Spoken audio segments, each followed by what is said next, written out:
Hey everybody, Adam here with Hometown Acres. Welcome back. Today we are going to be milling up some 2x4s on the sawmill out of pine. Typically, I always say, general rule of thumb, 2x4s are not worth milling on the sawmill because they're so cheap over at Home Depot. Maybe not during the pandemic, but right now they've come back down to earth and it's not worth the time and effort to mill 2x4s in the sawmill unless you've got a specific need for true 2x4s, which we have here today. Neighbor Doug is actually going to be making something out of these. You'll have to go over to his YouTube channel, One Eye Customs, to check it out, what he's going to be building, but I'll give you a hint. It's going to be a prototype, and he needs true 2x4s, not the store-bought 1.5 by 3.5s. So that's what we're going to be doing today, is milling up some 2x4s in the mill.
All right, so just for reference, I've got a regular store-bought 2x4 here, and here's just a visual of the difference between true 2x4 versus 1.5 by 3.5.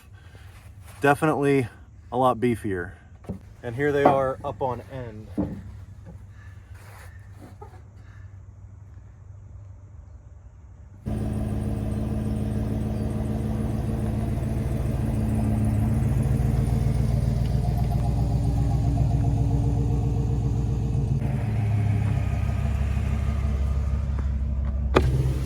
How do you put it in park? The heck are you doing? Trying to figure out how to drive this thing. You got the new shifter in here. So down is drive, forward is reverse. Push the button for P. Ah, all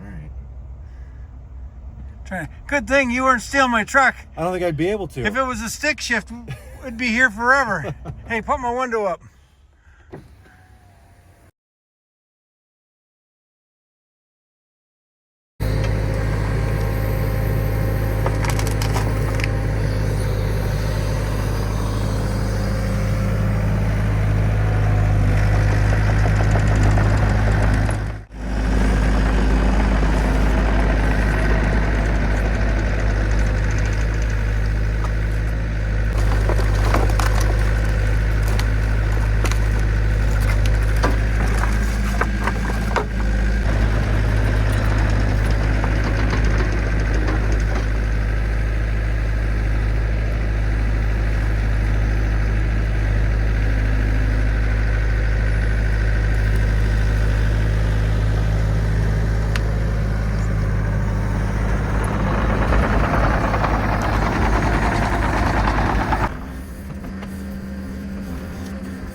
So if you noticed, I had to flip the log around there because on this mill you have a hydraulic hand jack that you can raise and lower this to center the pith on the log so you're not cutting crooked into it.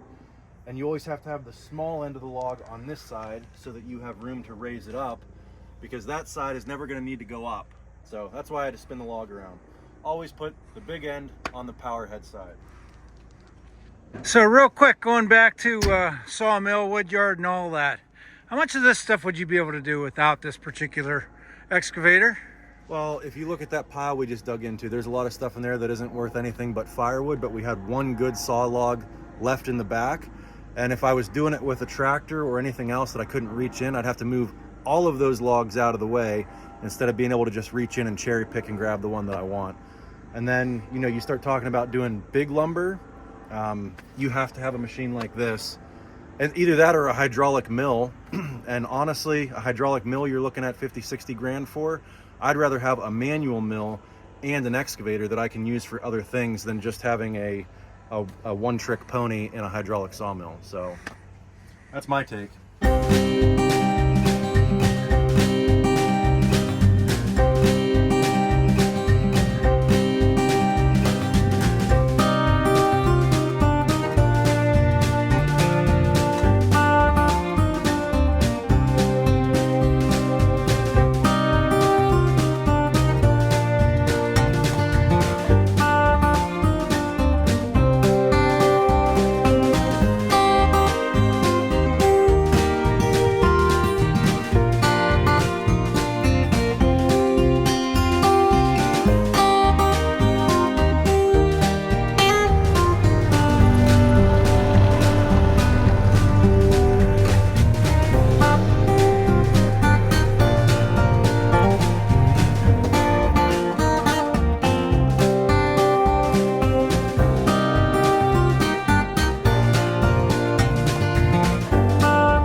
right, so we just finished milling up 32 true 2x4s, rough sawn. Doug, I hope you're not prototyping a new trailer deck, right? Not today. I don't think pine will last long enough for that. So are you going to give us any more hint as to what you're going to be trying to make here? Well, I think it was about a year ago I got this idea popped into my head, and I showed you. I actually built a little wooden prototype out of it. Like out of popsicle sticks, right? Yeah, kind of. And when Dan was over from Back 40 Firewood, I showed him the model. And when Jake and Chris were over from Dude Ranch DIY, showed them the model. And they all kind of like, well, that's pretty interesting. It's a neat idea. Matter of fact, last week, Jake texted me and said, hey, can I steal your idea? And I said, whoa. Not yet. Pump the brakes. I said, I got to get this prototype built. I want to see if it works, because I've also been talking with Bob at Wolfridge Manufacturing there. And so he kind of wants to see a prototype work before he brings it out to his people. And so this might, what you're building, you're actually doing some research and development that may make it into mainstream production at a large scale firewood producer. I'm hoping, and I'm hoping that it helps guys like me, maybe not so much you, that they have a lot of the equipment. I mean, I've got some of the equipment, but this is something that the average guy that doesn't have a whole lot to spend for his processing yard or his firewood yard, that maybe they could afford something like this. I'm hoping it can be produced cheaply or copied, and somebody else could make it in their wood yard. And it's just the concept of what I want to do. It's just to try to make it easier. Well, there you go, guys. That is all the more information you're going to get as far as a hint. Now, Doug, it's going to take you a couple of weeks to put this together, so you won't have this video out for a while. But let us know in the comments what you think Doug is going to be designing here. One thing I always like to do whenever we run the sawmill, the most fun part for me in owning a sawmill and running it is tallying up how much money you saved from Home Depot or the big box store when you're done. And so we have 32 true 2x4 by 12s here. And I was actually surprised at how cheap they are. They're $5 a piece. And so that works out to about $160. And, I always say 2x4s aren't really worth milling on the sawmill. And I'm talking about 2x4 by 8s, because I think those are like $3 a piece. So that'd be even less than 160 bucks. But when you start getting into 2x6s or 4x4s or 2x8s, that's when milling on the sawmill kind of starts to really save you a lot of money. But you were saying if you were buying it from the box store, you would not have bought 2x4s, you would have bought 2x6s. Right. And maybe for another hint for everybody is I need a little more strength in the 4-inch dimension on that. So if I would have purchased them, I would have bought 2x6s for that strength or that support. And we looked up the price on 2x6s right now. They're about $750 a piece. So that would have been $240. Yep. And I think we figured we had probably an hour and a half in milling this up. So 160 bucks or 240 bucks in an hour and a half. Still pretty decent little savings there to, for just a little bit of work. So. Right. And, like I said, this is just a prototype. I don't know if it's going to work. I may need to cut this up. I may need to make more. Right. I don't know. So it's one of those things that I don't want to go out and spend a whole bunch of money on to find out that it's a complete flop. Right. But who knows? I'm hoping it works.